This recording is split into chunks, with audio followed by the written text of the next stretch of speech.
Serbie, octobre 2001, après 12 ans d'un règne sans partage, Slobodan Milosevic est renversé par une révolution de velours. Géorgie, novembre 2003, Edouard Shevardnadze est chassé par la révolution des roses. Ukraine, décembre 2004, la révolution orange porte au pouvoir Viktor Yushchenko. Kirghizistan, mars 2005, c'est la révolution des tulipes qui triomphe. 4 révolutions non violentes, 4 régimes autoritaires, reliques de la toute-puissance soviétique, jetés aux oubliettes de l'histoire en quelques semaines. Et à chaque fois le même scénario, des élections truquées, un pouvoir qui se crispe, puis cède devant des manifestations qui emportent tout sur leur passage. Depuis 5 ans, rien n'arrête ce vent de liberté qui balaye un à un les anciens satellites de Moscou. Une aubaine pour George Bush. We have lit a fire as well. A fire in the minds of men. It warms those who feel its power. It burns those who fight its progress. And one day, this untamed fire of freedom will reach the darkest corners of our world. Une contagion révolutionnaire qui, un à un, retourne des régimes longtemps favorables à Moscou et qui commence sérieusement à irriter Vladimir Poutine, le maître du Kremlin. Самое опасное, знаете, создание системы перманентных революций. То розовых, то каких-то там голубых еще придумают. Вот жить нужно привыкнуть по закону. Mais comment sont nées ces révolutions? Qui les inspire? Qui les prépare? Qui les finance? Quels sont les prochains pays sur la liste? Pour chercher des réponses à ces questions, nous avons entamé un long périple. En Slovaquie, en Serbie, en Géorgie, en Ukraine, au Kirghizistan, mais aussi à Moscou et à Washington. Pendant plusieurs mois, nous avons suivi les leaders de ces révolutions, ceux que Bush appelle les combattants de la liberté. Mais nous avons aussi retrouvé ceux qui se cachent dans l'ombre de ces révolutions de velours. Voici les coulisses de cette conquête de l'Est que rien ne semble pouvoir arrêter.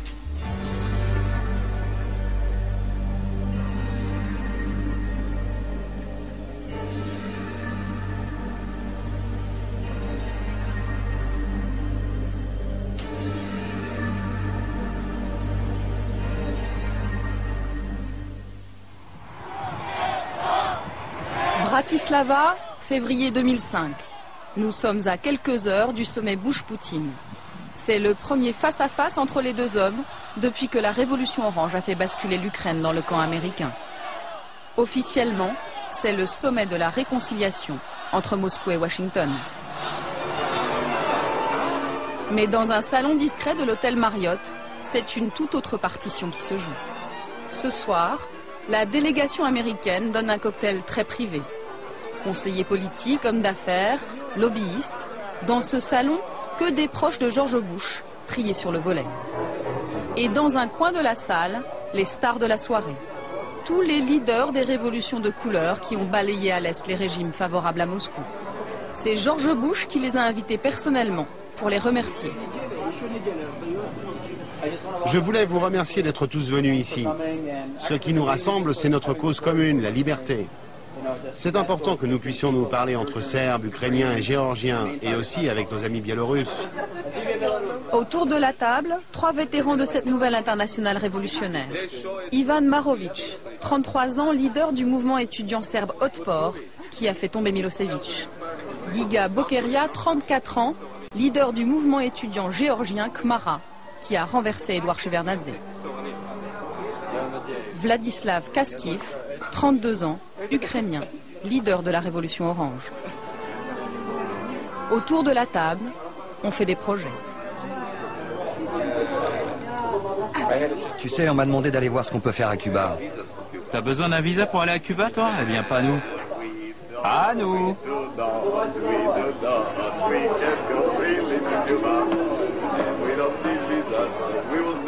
Tu vas voir, on va leur envoyer 10 millions de Serbes pour faire la révolution à Cuba. Dans ce sac, le kit du parfait révolutionnaire. CD-ROM, t-shirt, album souvenir. Vlad, le leader de la révolution orange, en profite pour faire des relations publiques. Venez, j'ai repéré quelqu'un d'important là-bas. Tout le monde veut ramener un souvenir de la révolution et saluer les héros. Particulièrement Paige Reef, un conseiller de la Maison-Blanche pour les pays de l'Est. Ces révolutions, c'est une vague. Qu'il s'appelle Poutine ou Loukachenko, le président biélorusse, eh bien cette vague, c'est comme un tsunami qui va les repousser aux oubliettes de l'histoire. Dernière photo souvenir avant l'arrivée du président américain. Demain, ils auront tous le privilège d'un entretien privé. On va dire à George Bush qu'il faut qu'il nous utilise pour aller démocratiser toute l'ex-URSS. La Biélorussie, l'Arménie, l'Azerbaïdjan, le Kyrgyzstan et bien sûr la Russie. C'est une chance unique de faire triompher la grande démocratie mondiale. Et on va le faire. L'entretien aura lieu à huis clos, mais le lendemain, George Bush fera de ces nouveaux révolutionnaires présents dans le carré VIP les vedettes de son discours.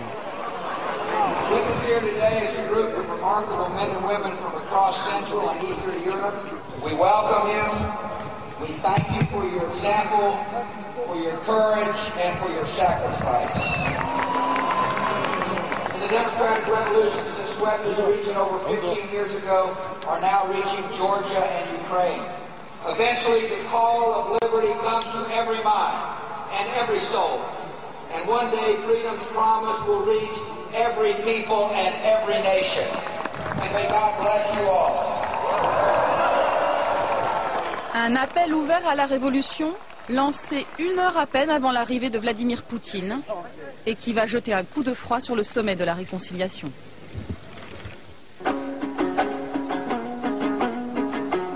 Dix jours plus tard, notre enquête nous conduit à 6000 km de Bratislava, au Kyrgyzstan.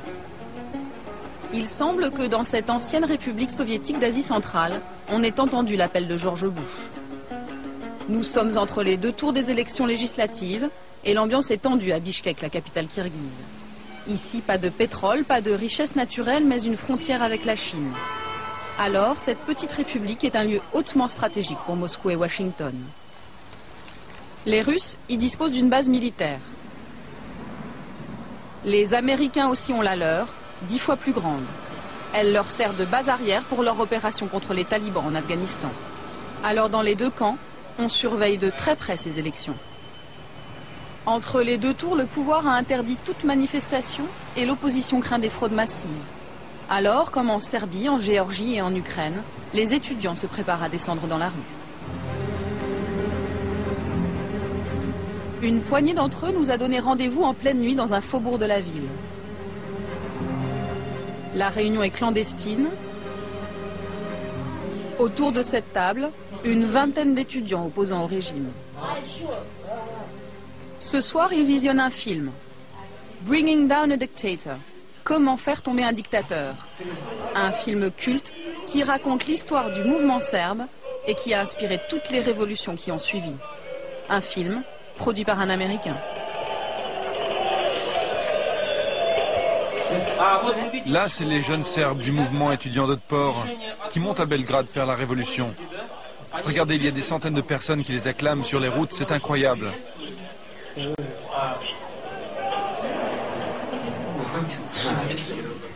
Là, c'est leur leader.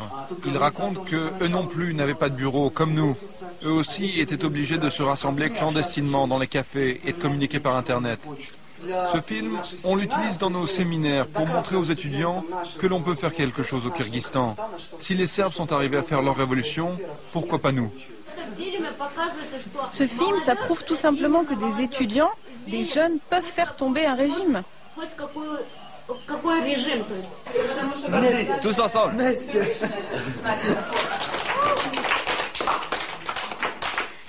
Serbie, Géorgie, Ukraine, Kyrgyzstan, là!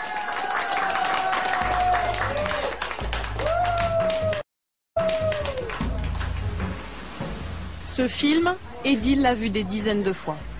Comme beaucoup de combattants de la liberté, il a étudié aux États-Unis grâce à une bourse offerte par le gouvernement américain.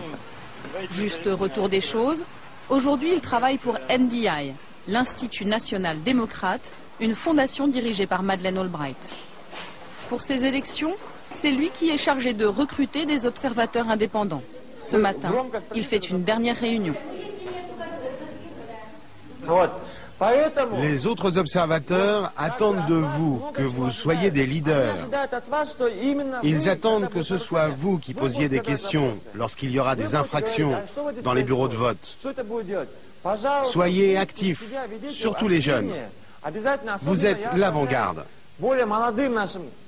J'espère que j'ai été convaincant. Regardez, j'ai même l'écharpe orange qui vient d'Ukraine. J'ai passé 1 mois et demi en Ukraine. C'est l'Institut national démocrate qui a envoyé Edil observer 1 mois et demi les coulisses de la révolution orange. Ça, c'est le fameux imperméable de la révolution orange. Je me souviens, c'était tard. La nuit, sur la place centrale, il faisait froid, il y avait de la neige, et il y avait des milliers de personnes qui portaient ces imperméables. J'étais tellement fasciné par l'opposition ukrainienne, ils avaient tellement d'argent, ils étaient tellement organisés, que j'ai pris ça pour le montrer à tout le monde ici et dire, regardez, ils étaient prêts à la révolution, ils avaient même leurs imperméables qu'ils distribuaient dans les rues. Ça se porte comme ça.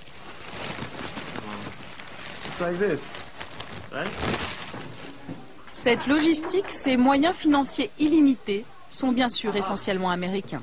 Près de 60 millions de dollars ont été dépensés l'année des élections en Ukraine. Au Kyrgyzstan, les dollars pleuvent aussi. 50 millions pour la location de la base militaire et 50 millions pour aider les associations favorables à la démocratie. Celle d'Edil touche 110 000 dollars pour surveiller le bon déroulement des élections. Alors forcément, à la une du journal que publie l'association, on sait être reconnaissant. Là, c'est le discours de Bush le jour de son investiture. Vous savez, ici, on est partagé sur George Bush. C'est pas mon président préféré. Mais quand un président américain dit que tous ceux qui vivent sous la tyrannie sachent que les États-Unis ne vous oublieront jamais, que jamais nous ne pardonnerons aux dictateurs, et que le jour où vous vous lèverez pour défendre votre liberté, nous serons avec vous, eh bien là, on le met en première page, parce que c'est important. On mérite notre liberté. Nous avons voulu voir à quoi ressemblaient ces Américains qui exportent la démocratie dans les coins les plus improbables de la planète. Pour les rencontrer, il faut aller dans un autre lieu tout aussi improbable, le golfe de Bishkek, la capitale kirghize. Autour de cette table, les représentants des principales organisations américaines présentes sur place. Mike Stone, 52 ans, ancien journaliste, dirige l'association Freedom House chargée de défendre la liberté de la presse. Brian Campbell, 48 ans, 15 ans de Kyrgyzstan, dirige le bureau de USAID, spécialiste dans l'aide au développement. David Greer, 43 ans, juriste, chargé de former les Kirghizes à l'économie de marché. Première surprise, ici, tout le monde assume son rôle sans complexe. La politique américaine au Kyrgyzstan, c'est d'exporter l'économie de marché dans l'intérêt des États-Unis. Et quant à notre influence ici, eh bien, on vient avec ce que le monde développé a de meilleur en termes de principes économiques. Voilà. Quelles sont les motivations politiques de Washington derrière tout cela, derrière notre présence ici? Je ne sais pas, mais je n'ai aucun problème avec ce que l'on fait ici, car je suis persuadé que c'est pour le bien des gens et que si ça marche, ça rendra le monde un peu meilleur. Moi, je ne crois pas que l'impérialisme soit une mauvaise chose, si cela veut dire des élections libres, une justice indépendante et des médias libres. C'est exactement ce qu'on est en train de faire ici et c'est très bien. Et franchement, je me fiche de ce que Poutine peut en penser, car lui, il était à la tête du KGB.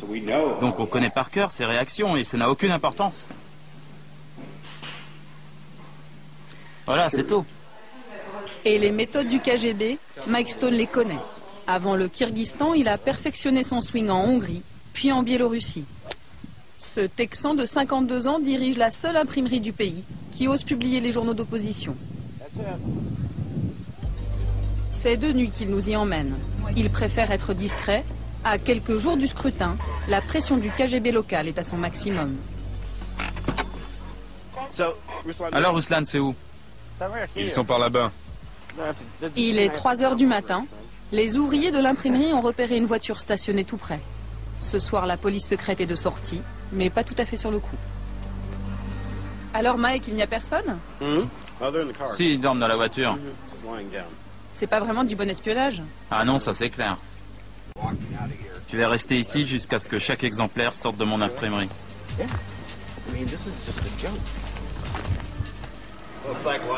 Tout ça, c'est de la guerre psychologique. T'inquiète. Si ça continue, je vais leur mettre de la musique country à fond. Tu sais, du Hank Williams. Jusqu'à ce qu'ils craquent et qu'ils décarpissent. Je suis sérieux, c'est comme ça qu'on a fait au Panama. On passait du rock devant le palais présidentiel jusqu'à ce que Noriega se rende. Vous vous souvenez? C'est ici que Mike et son association Freedom House impriment les 6 journaux d'opposition du pays. Avant son arrivée, il dépendait entièrement du bon vouloir du pouvoir. Dans l'imprimerie, le ton est tout de suite donné. Sur les murs, un message d'encouragement du peuple américain au peuple kirghize. Et sur les rotatives, un petit rappel du nom du généreux donateur, le département d'État américain chargé de la démocratie, du travail et des droits de l'homme. Tout un programme. Mais depuis 10 jours, le gouvernement kirghize a privé l'imprimerie de courant à cause de cette une. Ça, c'est la fameuse une. On peut lire la maison que le président Akayev s'est fait construire.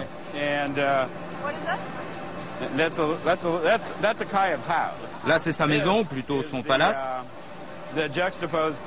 Et là, à côté, un pauvre enfant qui n'a pas de toit sur sa tête. C'est pas mal, non, comme montage, hein?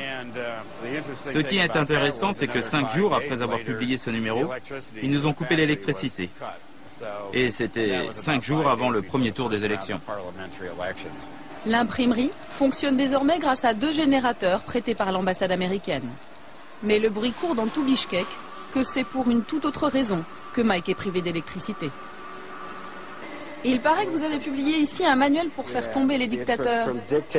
Ah oui, ça, qu'est-ce que c'était? Je me souviens plus du titre. Je crois que ça s'appelle « De la dictature à la démocratie ». Mais c'est bien le livre qui a inspiré tous les jeunes révolutionnaires, ukrainiens, serbes, géorgiens. C'était leur Bible, non? Oui, en fait, je ne sais pas comment, mais on s'est fait embarquer dans toutes ces histoires de révolution de velours, orange, rose. Moi, je dis tout le temps, je veux une révolution verte, une révolution du dollar. Amenez l'argent et on imprimera tout ce que vous voulez. Mike Stone, simple homme d'affaires, il nous affirme qu'il se souvient à peine avoir imprimé le petit livre des révolutions. Pourtant, c'est bien chez Mike Stone que Tolekan Ismailova, membre de l'opposition kirghize, s'approvisionne.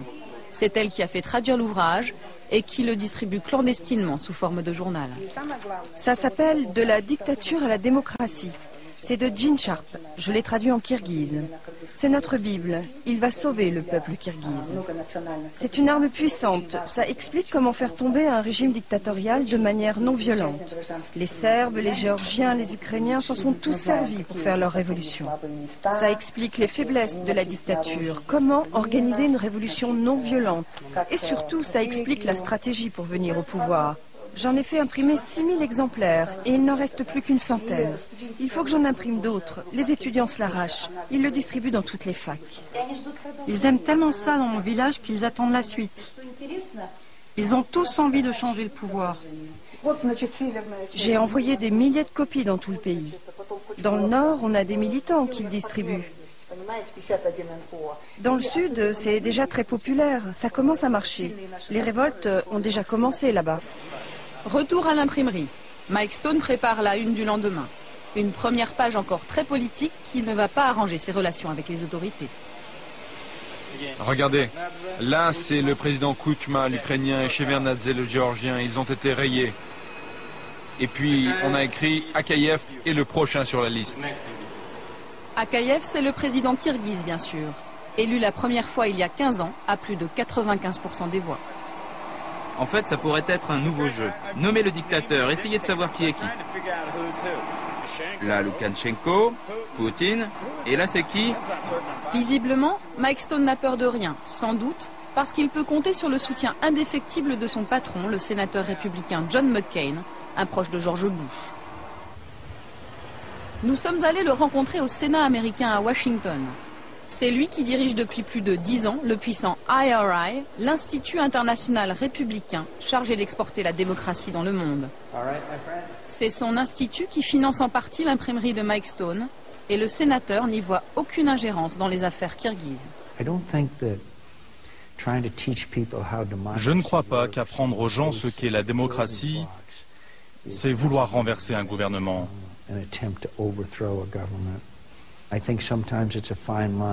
C'est vrai qu'il y a une frontière fine entre encourager la démocratie et intervenir dans les affaires intérieures d'un gouvernement.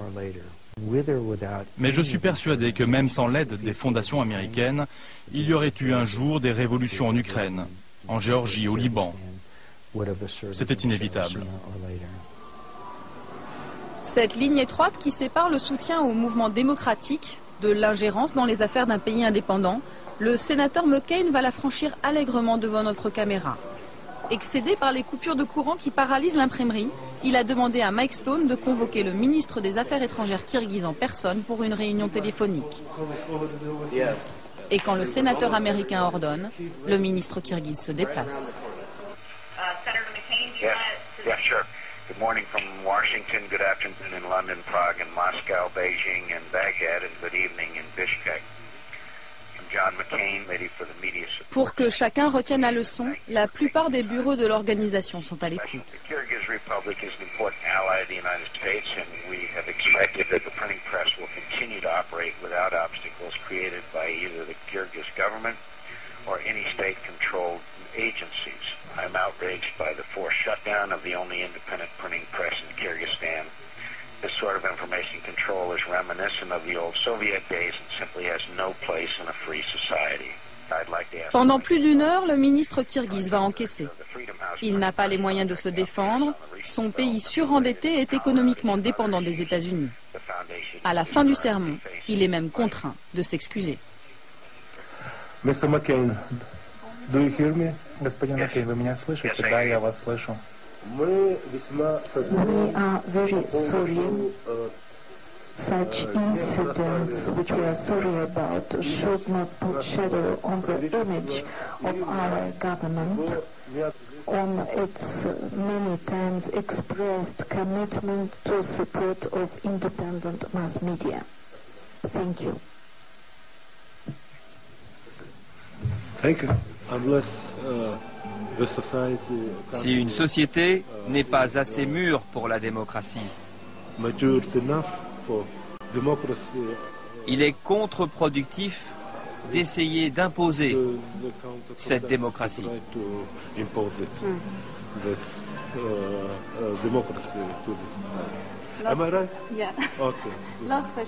Beaucoup de personnes aujourd'hui parlent d'une révolution orange au Kyrgyzstan. Vous pensez que c'est possible? Je ne crois pas à la révolution orange. Je ne pense pas qu'on en ait besoin. Mauvaise analyse politique. 10 jours plus tard, la révolution éclate avec bien sûr les étudiants au premier rang des manifestants. Les slogans, les symboles, les fleurs offertes aux forces de l'ordre, le choix d'une couleur, tout est conforme aux méthodes mises au point avant en Serbie, en Géorgie et en Ukraine.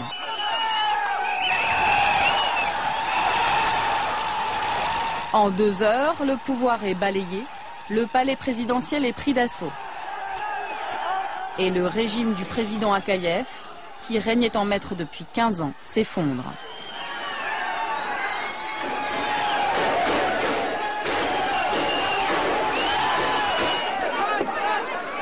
Mais Edil n'a pas pu profiter de la victoire, il a été l'un des tout premiers à être arrêté. On le voit sur ces images de la télévision kirghize se faire embarquer par les forces de l'ordre. Quelques jours plus tard, nous le retrouvons. Il nous a donné rendez-vous devant le palais présidentiel, fermé pour cause de révolution. Pour lui, aucun regret, la fin justifie bien les moyens. On dira encore, comme pour la révolution ukrainienne, comme pour la révolution géorgienne, que tout ça c'est un projet américain. Eh bien, même si ça l'est, ça m'est égal. Je ne vais pas m'excuser.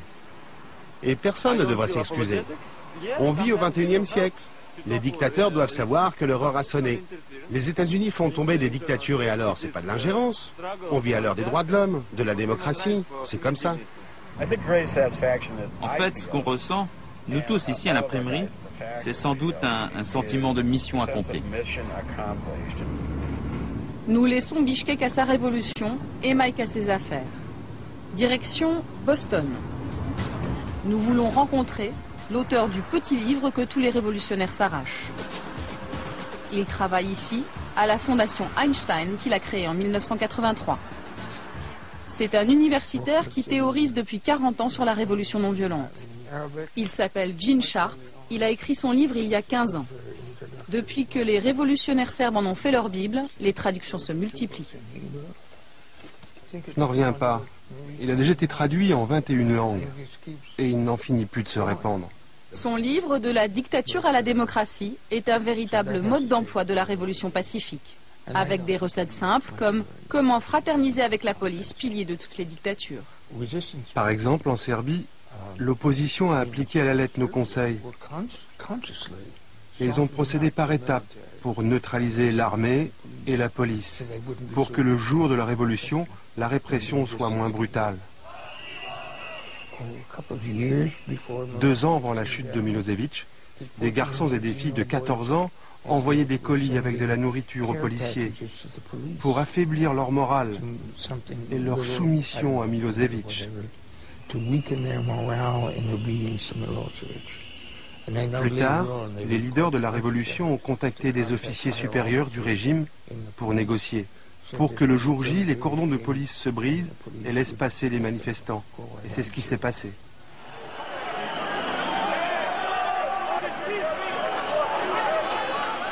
Mais l'homme de l'ombre, celui qui depuis la révolution serbe répand livre en main les bons conseils de Gene Sharp sur le terrain, n'a rien d'un universitaire.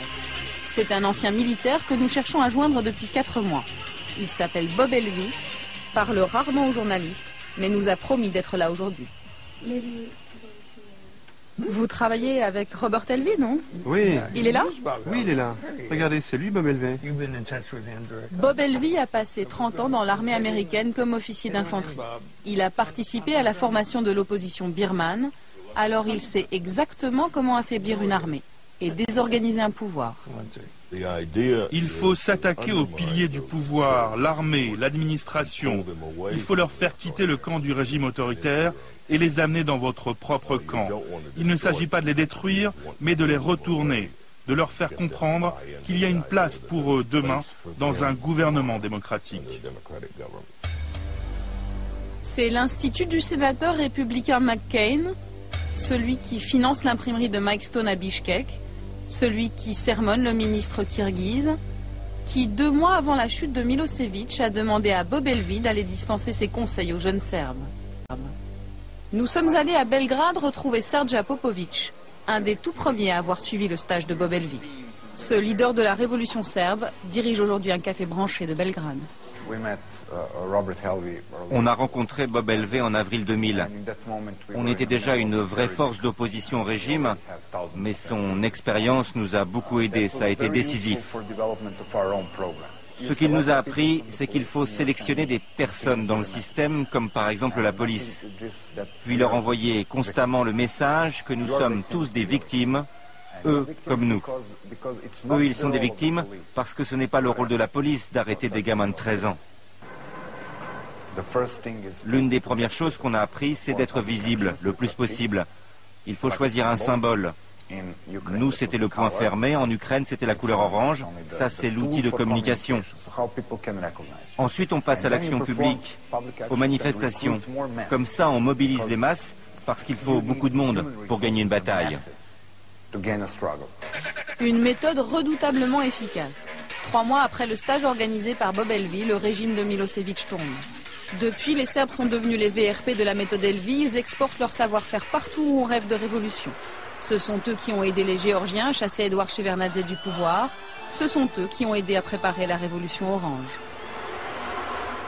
La méthode est toujours la même. 2 mois avant les élections, des stages discrets sont organisés pour former des leaders étudiants. Nous sommes allés en Ukraine où nous avons retrouvé des images d'un de ces stages. Nous sommes 2 mois avant la révolution orange. Les élèves sont ukrainiens et rêvent de révolution. Les professeurs sont serbes et ont déjà mené à bien la leur.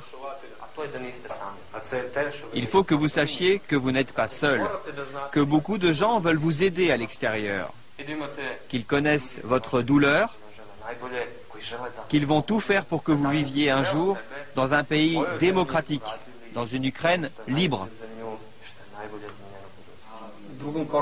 On leur a appris comment créer leur organisation, comment faire de leur mouvement une véritable marque, comment créer des logos, comment faire passer des messages, comment recruter du monde, mobiliser les gens autour de leur cause, et bien sûr, comment trouver de l'argent. Autres intervenants pendant ces stages, les représentants des organisations américaines.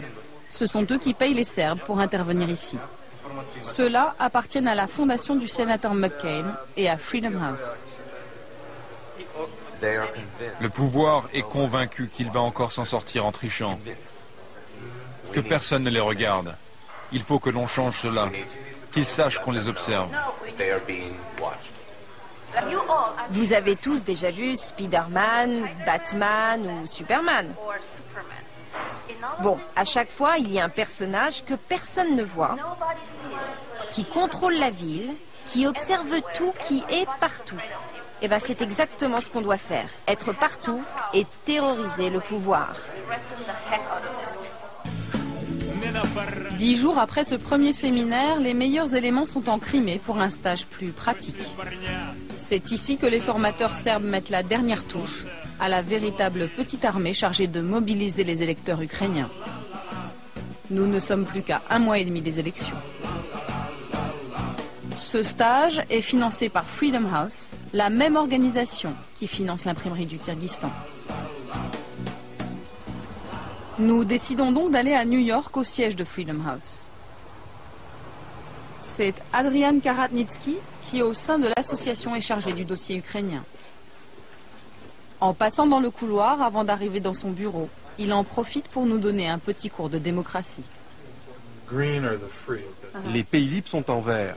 L'Ukraine et la Géorgie sont encore en jaune, c'est-à-dire semi-libres. Car cette carte date de l'année passée, juste avant la révolution orange. Et puis, ils n'ont pas encore consolidé leurs institutions. Et en bleu, ce sont les pays cibles, les pays qui ne sont pas libres. C'est la Russie, la Chine, l'Iran, l'Arabie Saoudite, etc. Pour les Ukrainiens, on a donné une petite bourse de $30 000 pour qu'ils puissent rassembler des centaines d'activistes dans le sud de l'Ukraine, en Crimée. Ils ont été entraînés à l'action civique et à surveiller les élections.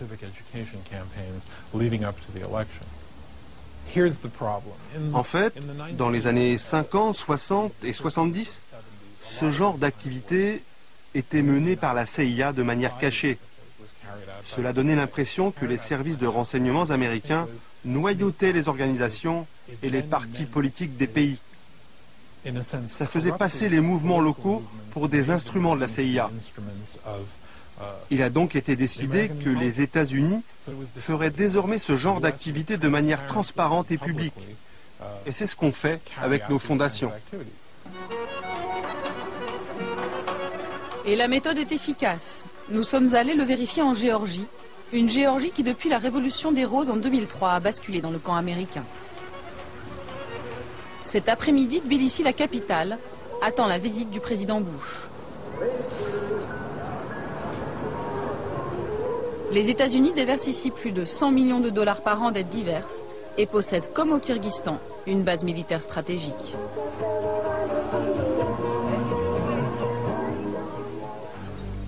Ici, c'est cet homme, George Soros, le multimilliardaire américain proche du Parti démocrate, qui a aidé les leaders de la Révolution des Roses grâce à sa fondation, Open Society. Kahal Omaya était à l'époque le représentant géorgien de la fondation de George Soros. Depuis, il est devenu ministre de l'Éducation nationale. On a joué un rôle important pendant les élections. L'un de nos programmes, par exemple, c'était d'inciter les gens à aller voter. On a financé toute une série de concerts de rock, distribué des tracts, diffusé de la publicité à la télévision, etc., etc. Tout cela nous a coûté à peu près $300 000.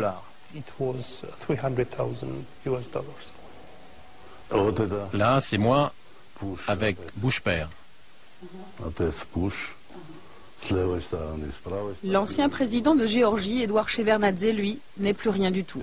Chassé du pouvoir, il vit avec ses souvenirs et une certitude.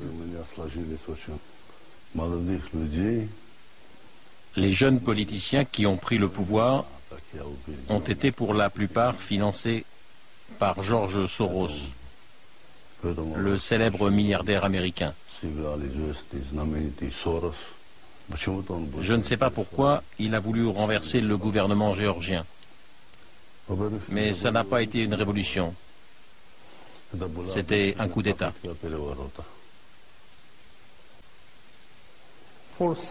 C'est vrai, certains dictateurs d'Asie centrale et d'autres pays de l'ex-URSS ne comprennent pas ce que l'on fait. Mais je vous assure que les peuples de ces pays le comprennent parfaitement. L'un des leaders de la révolution géorgienne, c'est Giga Bokeria. Nous l'avions croisé à Bratislava, nous le retrouvons au Parlement de Tbilissi. À 34 ans, il entre et il sort comme il veut de l'hémicycle. C'est normal. Depuis la Révolution, il est devenu le principal conseiller du président géorgien. Mais ce matin, il n'assistera pas à la session parlementaire. À quelques heures de l'arrivée du président américain, il a rendez-vous dans un salon de l'hôtel Marriott avec Anatoly Lebedko, un opposant biélorusse qui est venu chercher des conseils pour faire la révolution chez lui. Car comme les Serbes, aujourd'hui les Géorgiens exportent leur expérience révolutionnaire. Petit mode d'emploi en direct. Qui est vulnérable autour du président dans l'appareil d'État? Est-ce qu'il y a des personnes sur qui on peut influer, qui pourraient jouer notre jeu? Oui, ça c'est fondamental. Des personnes au sein même du régime. Des proches du président? Chez nous, tous ceux qui représentent une menace, eh bien notre président Loukachenko s'en occupe. Il les a soit mis en prison, soit fait assassiner, soit exilés. Il ne supporte pas qu'il y ait à ses côtés quelqu'un de plus intelligent que lui, qui puisse lui faire de l'ombre. Oui, on connaît bien ça, c'est un des points communs de tous les dictateurs. Nous aussi, on a connu ça chez nous. Et si on vous donne comme but de distribuer des milliers et des milliers de tracts à travers le pays, c'est possible? Il n'y aura pas trop de pertes humaines? Si, des pertes énormes. Bon, il faut qu'on réfléchisse. Oui, ça risque d'être compliqué. Et pour la récolte de l'argent, vous en êtes où?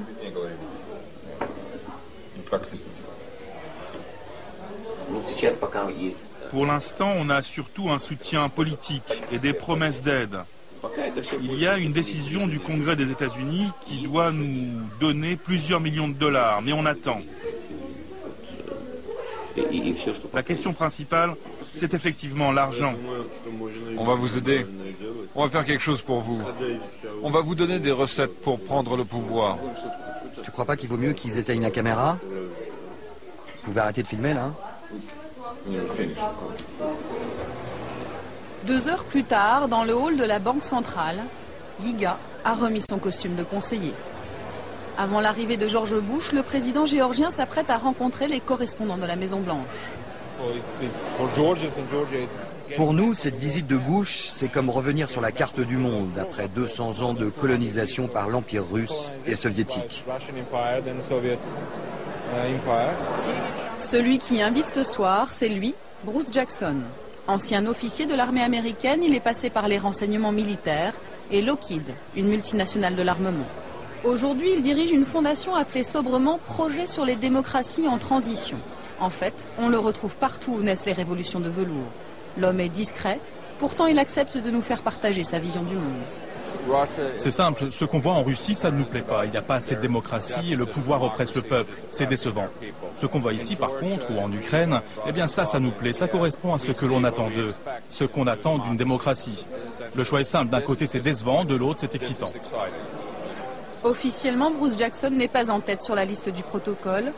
Pourtant, quand le président géorgien arrive, c'est lui qu'il salue en premier. Monsieur le Président, laissez-moi vous présenter Brian, de CBS. Mikhail Saakashvili, 36 ans, est le plus jeune président du monde. Avocat, il a été formé à Harvard. Il doit beaucoup aux États-Unis, et il le sait. Après tant d'années d'oppression et de corruption, la Géorgie est aujourd'hui un exemple vivant que la démocratie peut marcher dans cette région du monde. On croit dans les mêmes valeurs que les Américains et on se souvient de ce que les États-Unis ont fait pour nous ces dernières années. On est très heureux de vous accueillir ici. Et depuis qu'il peut compter sur le soutien sans faille des États-Unis, le jeune président géorgien n'hésite pas à s'en prendre directement à l'ex-grand frère soviétique. C'est clair qu'il faut que les bases russes quittent la Géorgie. On veut le faire de manière civilisée, on ne veut pas les pousser dehors. Mais regardez donc les Syriens, ils ont bien quitté le Liban en 3 semaines alors qu'ils avaient 4 fois plus d'hommes que les Russes ici. Tout le monde doit comprendre aujourd'hui qu'il n'y aura plus jamais d'empire soviétique. À quelques pas du président géorgien, Bruce Jackson est très attentif.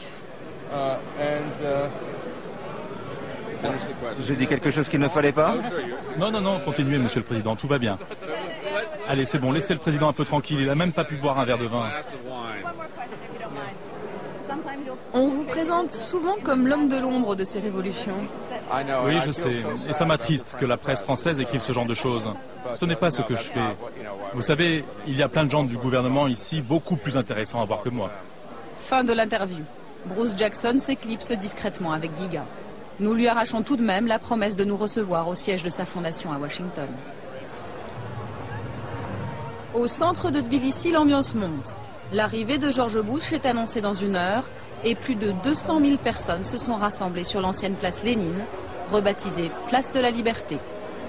Anatoly Lebedko, le Biélorusse, continue sa tournée des sponsors. Nous le retrouvons dans les bureaux de l'IRI, la fondation du sénateur McCain. Au mur, un t-shirt imprimé par la fondation et qui annonce toutes les dates de la grande tournée des révolutions, avec celles déjà faites et les autres marquées TBD, To Be Done, en français, celles à faire. Les prochains sur la liste, c'est nous, les Biélorusses. Les élections sont prévues en 2006. C'est un beau palmarès, non? Les prochains, c'est vous? Oui, c'est sûr. L'année prochaine, c'est pour nous. Pour sa première rencontre avec George Bush, Anatoly ne fera pas partie des invités qui comptent. Il lui reste une révolution à faire pour prétendre au carré VIP.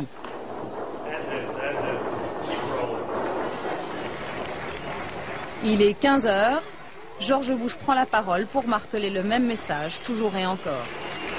As free nations, the United States and Georgia have great responsibilities, and together we will do our duty. By extending liberty to millions who have not known it, we will advance the cause of freedom. Chez moi, c'est une petite Union soviétique et on doit absolument rejoindre le monde civilisé. Et vous pensez que George Bush peut vous aider? Je crois que c'est au peuple biélorusse de décider de son destin, mais c'est clair que vu notre situation, on a besoin de l'aide internationale. C'est essentiel pour nous. C'est une question de survie.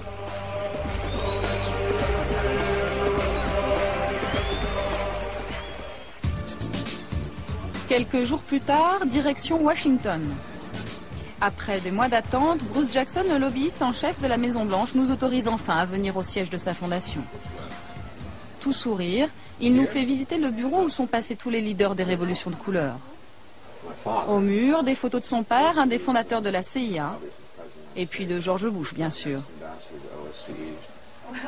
Sa femme est biélorusse et elle aussi très active. Regardez là, c'est ma femme, hein, avec Candy Rice. Avec qui? Là ici, Candy Rice et ma femme. Alors elle est comment, Candy Rice? Vous avez l'impression qu'elle vous soutient? Elle est formidable. Elle vient de dire publiquement que la Biélorussie devait devenir un pays libre, qu'il fallait changer le régime et que les États-Unis allaient tout faire pour obtenir cela.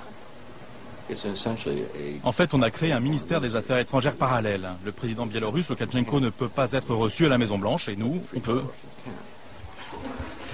Surprise, nous voyons débarquer Giga Bokeria, le leader de la révolution géorgienne. De passage à Washington, il est venu saluer Bruce Jackson et se féliciter avec lui du démantèlement des bases russes dans son pays 10 jours à peine après la visite de George Bush à Tbilissi. Regarde, je t'ai apporté un t-shirt historique. Je ne suis pas sûr de la taille, mais c'est le t-shirt de la révolution géorgienne. C'est un collector, il n'en reste que 12 en Géorgie.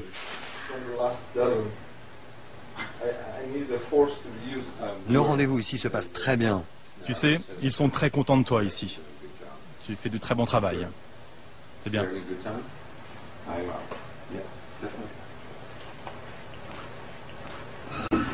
Deuxième surprise de la journée, l'arrivée de ces deux jeunes étudiantes russes opposant à Vladimir Poutine.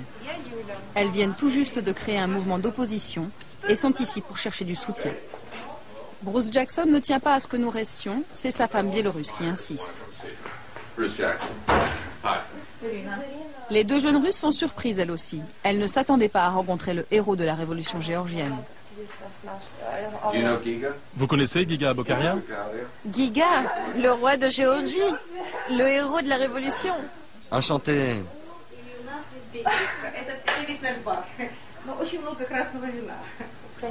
Si les Ukrainiens ont réussi à se sortir de là, alors pourquoi pas nous? C'est pour cela que c'est très important de rencontrer des gens comme Bruce Jackson ou comme Giga. Ils peuvent nous conseiller, c'est essentiel. En fait, ça se répand dans des pays de plus en plus grands. Ça a commencé dans la petite Serbie, puis la Géorgie, puis l'Ukraine, puis pourquoi pas l'immense Russie. En Russie, c'est une question de temps et bien sûr du prix humain qu'il faudra payer. Jusqu'où le régime sera prêt à aller pour rester en place. Mais je suis certain que ça arrivera. Vous allez les conseiller? Je n'appellerai pas ça du conseil. Je leur parle de mon expérience et de toutes ces recettes que vous connaissez. Après, ils verront bien ce qu'ils pourront faire concrètement chez eux, en Russie. La réunion durera plus d'1 heure, mais hors caméra. Bruce Jackson nous a prévenus, faire la révolution en Russie, c'est-à-dire s'attaquer directement à Poutine, est un sujet trop sensible. C'est pourtant le prochain objectif.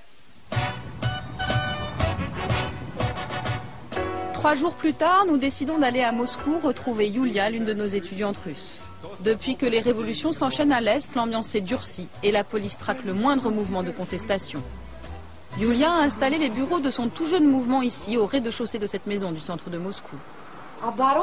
Notre mouvement s'appelle Aborona, ça veut dire défense.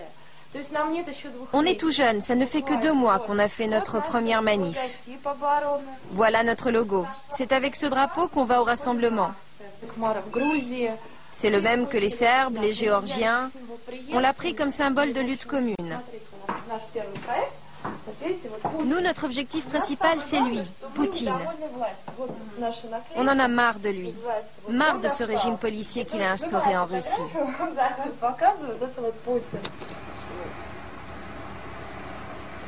Ce matin, les militants du mouvement organisent leur 3e manifestation. Tous ont été arrêtés après la 2e et sortent juste de garde à vue. Les flics nous ont vraiment pris comme cible ces derniers temps.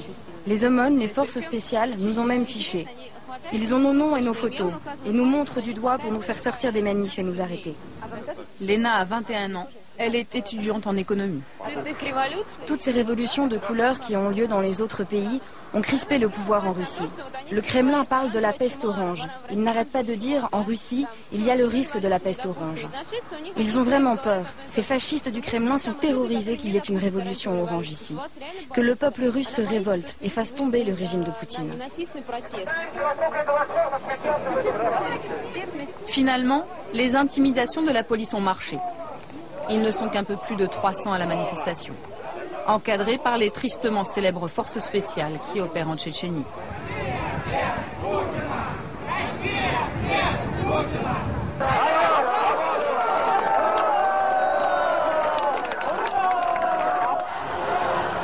La réponse de Vladimir Poutine aux menaces de révolution, la voici.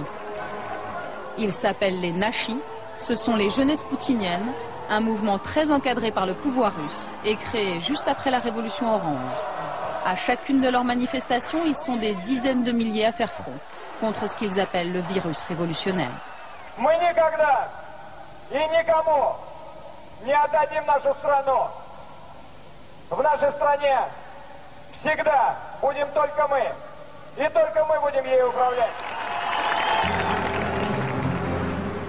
Au Kremlin, on a même mis secrètement en place un ministère de la contre-révolution.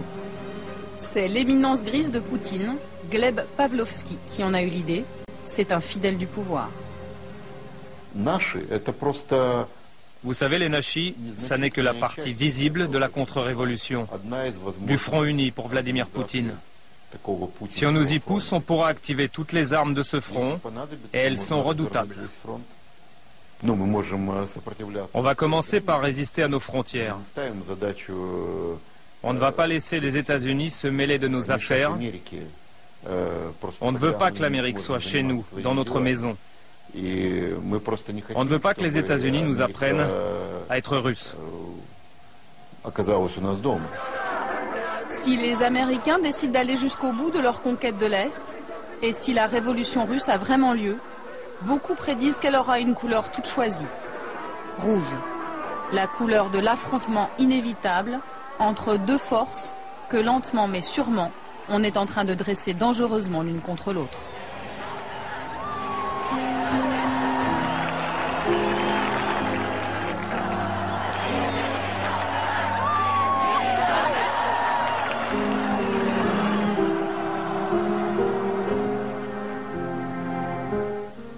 Entre deux mots, lequel choisir? Les Sri Lankais, eux, n'ont pas eu le choix. Ils ont subi une guerre civile qui a fait 65 000 morts en 20 ans et un tsunami qui en a fait 30 000 en quelques minutes. Le Sri Lanka peut-il aujourd'hui se relever?